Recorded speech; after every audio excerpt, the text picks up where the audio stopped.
welcome back to my channel. What the video is going to be for today is going to be a story time.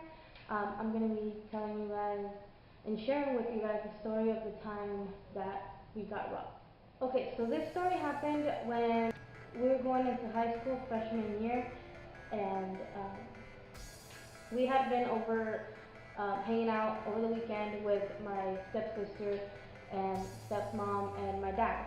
So we came home to my mom's and where we lived, and my sister decided that she wanted to sleep over our house. So we're like, okay, that's fine. Like, we always have sleepovers. We always like to hang out with my sister because since my sister Jessica, she's like the only daughter because my stepmom only had two sons and her. So she like, oh, I have sisters, so might as well hang out with them and stuff. So she would always like sleep over our house, and we would just have fun, do girl stuff or whatever. And that night, it was like normal. We had dinner, we stood up watching TV, and then we fell asleep.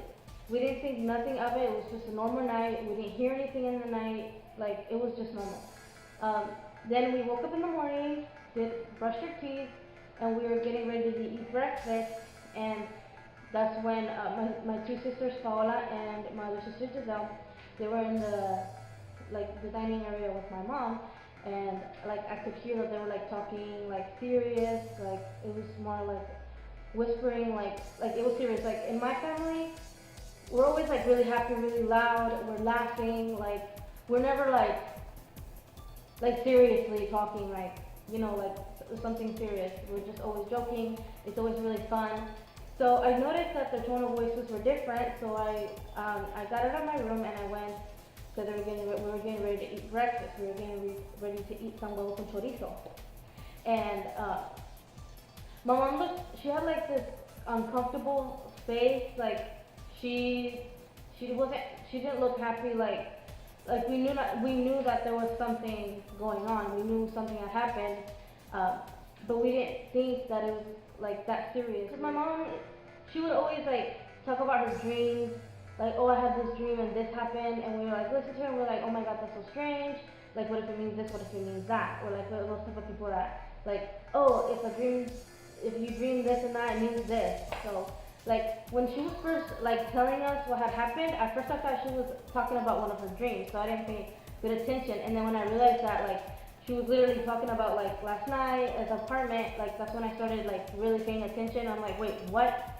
She was basically telling us that yesterday, last night, she said, it was around like 12, it was like midnight, we were already asleep, and she said that I think she was looking for cigarettes or something, or she had forgotten something in the car, and she didn't think much of it. She just grabbed her keys, left us through the back. So we lived in an apartment, so she would just go like down some steps, and like the car was right there. So she went down to the car and she saw a guy passing, didn't think much of it, unlocked her car, grabbed what she forgot, and she was coming up. That's when the guy started walking like towards her, but kind of like, well, she thought that the guy was trying to like, go up the steps. And since my mom she would always take like her time going up the steps and stuff, so she's not like she's gonna be running up the steps. She stood to the side, so like trying to let the guy pass, like, oh, go in front of me, like you can go and stuff like that. But the guy grabbed her from the back and pointed a gun at her. He pointed a gun towards her back and told her to go upstairs and to not scream, to not say anything. So the guy took my mom up, and when he said, going through where you came out, going through where you came out. And that's what my mom did. My mom, like, she wasn't a person that she would like panic. She wouldn't freak out. She would always like think things through, acted accordingly to like the situation, because like she knew that we were in the living room. She knew that we were sleeping out there, so she didn't want the guy to come in through the front door. So she went in through the back door. My little sister Esmeralda, she was still really little. I think she was a baby. She was like 9 months, 10 months old, and she was in the crib, so she had like no idea what was going on, but she was awake. my mom turned the lights on, and the guy was like going crazy, like looking for things that he could take. He was telling her, give me some money, give me some money. Mom, obviously, we're not, we're poor, like we don't have much money. She was like, I don't have any money. Like the guy was talking to her in English. My mom's Mexican, so like she was like trying to like, oh, I don't have this. Here, take. She was like, so the guy wouldn't go like around the whole house like looking for stuff, and then would see us because the guy had a gun. Like she was afraid for us, for our safety. So mom's like trying to give the guy anything that she could. At the time, my mom only had $50 that we needed for our computers for high school. So when we go into high school, we use computers, and they like kind of rent them to us. And since we're low class, like they would let us have them for $25 each. So my mom had $50, 25 for me, and 25 for my twin sister. And since we were about to go into high school, we were gonna need the laptops. So that's the only money she had. The guy started throwing stuff all over the place, looking for money. He thought that my mom was like lying, that my mom had money, but it wasn't true. Mom quickly saw it, and she grabbed the money, the $50 that it was for our school, and he was like, here, this is all I have. And then she was like, here, if you need money, like take my keys, my car is down there, just leave. And the guy took all my mom's jewelry. She took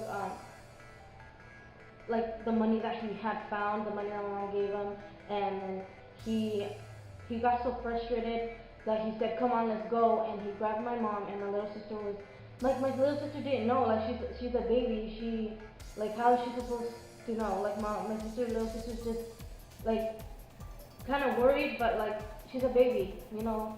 The guy flipped the mattresses, he moved the bed, he looked everywhere, like made my mom's room look like my mom always kept her room like really clean, and she always like moved it around because like that's what she likes to do. She likes to like decorate, and my mom was so sweet. So he messed my mom's room up, took all her jewelry, her rings, like all. Cause mom loved wearing rings. She would wear like so many rings on all her fingers, bracelets, necklaces, whatever. So he took all of that, took my mom's $50, and then since he got so frustrated, he said, "Come on, let's go." So he grabbed my mom again and opened the back door, and was about to lead my mom out. And the guy was like kind of nervous and stuff, so he was trying to like pull like the bullet inside. I don't know if the bullet fell out of the gun, or he was trying to like load the gun, like to do something bad, obviously. But a car was coming up the hill, since the apartment's kind of in the hill, and the headlights of the car like shined like straight out where what was happening and stuff like that. So the guy got super nervous, dropped the bullet, and like he just like fled. He left because he thought that he was gonna get caught.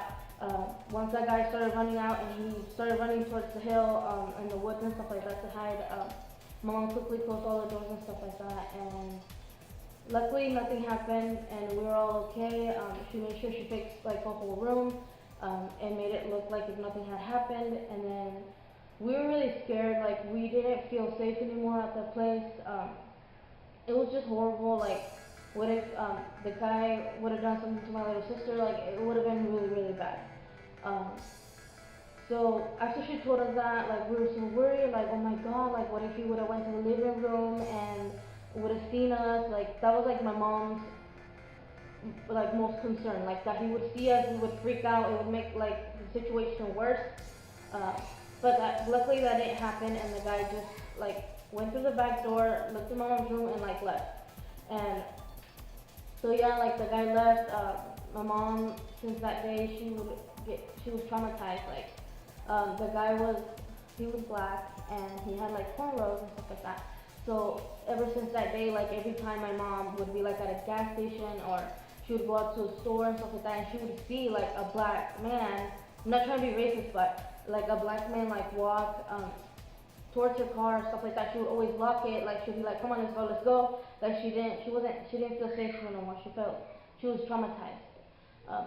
So then after she told us that, we were all so scared, like we couldn't believe it. And my sister went with her to the police station, and they reported what had happened, and it had said that yeah, there's been a guy roaming the apartments. They've already had some cases where he has stolen stuff from people, just pointing the gun at people and people gave him his wallets and stuff like that. That the guy was like a drug addict and he was just looking for money for drugs and stuff like that. And then they've been working on trying to capture him. And when my sister went up there with my mom, like since my mom doesn't speak any English, like my sister, my twin sister, had to like explain to the police and stuff like that, and it was like really, it was bad. Like my sister was crying because obviously like you feel so scared, like you don't feel safe at your own house anymore. Like what can you do? So they took the report and stuff, and luckily some times passed. He did rob two more people that my mom had knew, like one of my mom's friends. He also stole like a diaper bag from a lady that like she was getting out of the parking lot late at like kind of like around 10 or 11 at night, and the guy thought that he could just like take her purse and stuff, but he actually took like a diaper bag. So he ended up like looking through the diaper bag, and since it was his diapers and wipes, he threw the freaking bag away. So I guess that left some fingerprints because later on they found the diaper bag and they caught the guy. So after we heard, well, the manager let us know that the guy was taken in and he was in jail, like we felt safe, but still, like my mom, since that day, she was really traumatized, which sucks. And I'm like, Mom, it already happened. Like, not all like black people, not all white people, not all Mexican people are the same. Like you can't like judge everyone because of one person. But like, yeah, she was just always really cautious, always really scared, and I'm glad, super glad that nothing worse happened that day, because I mean, like, it's just something, like, why? So it really sucks, and that is my story for today. It's really sad, but I'm just really glad, and I'm really glad and blessed that nothing happened to like my sisters or my mom or anything like that. Okay, so that's the end of the story. Thank you guys so much for watching. I am so excited because I have new subscribers. Make sure to like, and if you're new here, subscribe. That will really help my channel out. My goal is at least to have, or the most, whatever, to have is 100 subscribers, but obviously after I pass that goal I'm gonna want more. But if I get 100 subscribers, that would be so great. I would be so freaking happy. Like, I would feel so proud of myself. So thank you guys for watching again, and stay tuned for my next videos. I really don't know what I'm gonna be posting next. It's just kind of like out there. I'm just picking ideas, looking stuff up to see what I can post, because I do have a lot of stories that my life's been pretty crazy. And yeah, thank you guys, and don't forget to subscribe. Love you. Bye.